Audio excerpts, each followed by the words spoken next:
Around this time 8 months ago, we made a YouTube short talking about why King is the most powerful character in One Punch Man. You might think it's just plot armor, or maybe it's just some dumb luck, right? Well, I don't think that's the case. And let me use this video to convince you on why King might just be the most broken character in the entire show. The premise for my theory and this entire video lies within these 3 questions. Number 1, why is King's presence enough to make other heroes feel more confident in their abilities regardless of how dire the situation may be? 2, why has King never taken damage or lost a battle since he got the scar on his face? 3, and most importantly, how come every time King has been put into a position where the odds are stacked against him, the most convenient and unlikely things happen to occur at just the right moment? If you got all of that, whatever answers you might have, just hold them for a second, hear my theory out.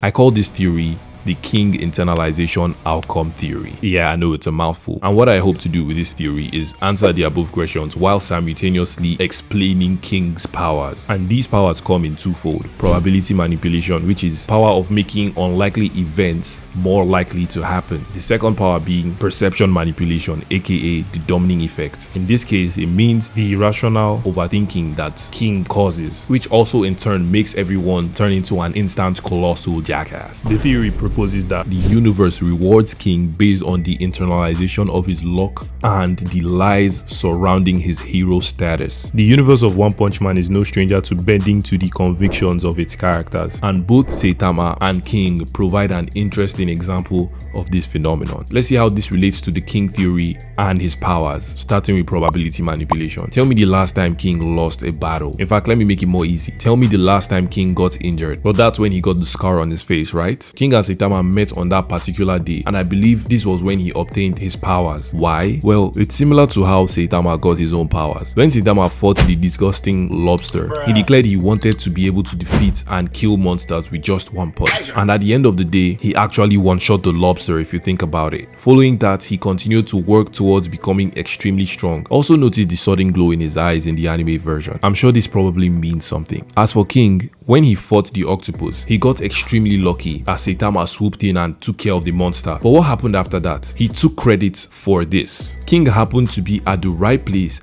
at the right time, and due to his passive presence and the scars he obtained, others credited him for the monster's defeat. However, King doesn't reject this false narrative. Instead, he begins to internalize his role as the strongest man, despite knowing it is untrue. And unlike Saitama, King does not strive for power. Rather, he embraces the perception of power that others project onto him. King internalized 2 things. 1, he will always be lucky. 2, the outcome of every battle he has been in will be perceived as a lie, essentially granting him extreme luck, which in this case is probability manipulation. And through his lies, he got perception manipulation. I know the theory is a bit loose. Put on your tinfoil hat and allow. Anyways, from that point on, King outwardly appears to have extreme confidence in any situation. I also think Saitama's presence was a catalyst in King obtaining these powers, but I have no way of proving this. I just thought I should mention that. I would also like to draw attention to 2 things before we move on. Notice how they both faced off against sea-related monsters in their battle, which is an interesting parallel between the two: the perceived strongest and the actual strongest. 2 sides of the same coin. Also, notice how whenever King and Saitama show up, the heroes are guaranteed to win 100% of the time,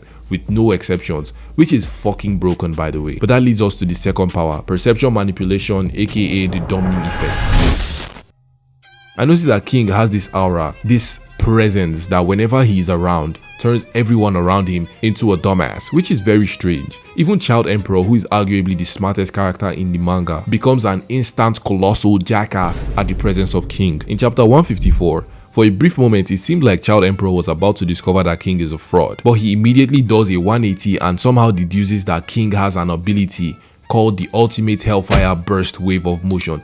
This nigga named an attack he has never seen before, and he was completely assuming that King had, even if King was the strongest. Where did this narrative come from? And guess what? The ability came to life when Garo blitzed through the remaining monsters at the scene in a nanosecond, once again making the almighty King look like he is that much powerful. This phenomenon points to a form of perception manipulation, not in the traditional sense of mind control, but in how King's mere presence influences how others perceive reality and react to him, much like how his very loud heartbeat is perceived as the King engine. This entire ability could be attributed to the psychological phenomenon where people and monsters unconsciously adjust their behavior based on expectations. In King's case, everyone around him expects him to be unfathomably powerful, so their rational and logical faculties are overridden by the belief in his superiority, which just means he turns everyone into dipshits. And his probability manipulation, in a sense, reinforces the perception ability by ensuring that no one ever gets to see the truth, thereby keeping King's illusion of strength intact. That's why we have so many examples of King looking like a complete badass when that's not the reality. Remember the tongue lizard guy? That nigga ran for his life. Or maybe the group of criminals that tried to attack him, they ran away while being scared shitless too. If I'm being real, the entirety of the King effect could all just be a parody and there will be no need to draw inferences, but I think it's fun to talk about this nonetheless, and I just thought I should bring that up because I'm sure some smart ass niggas will be crying about it in the comments. Anyways, with all that out of the way, Hunter x Hunter and Bleach are returning, so you can watch our video here that talks about why Isaac Netro wasn't who you thought he was. Thanks for watching and I'll see you in the next one.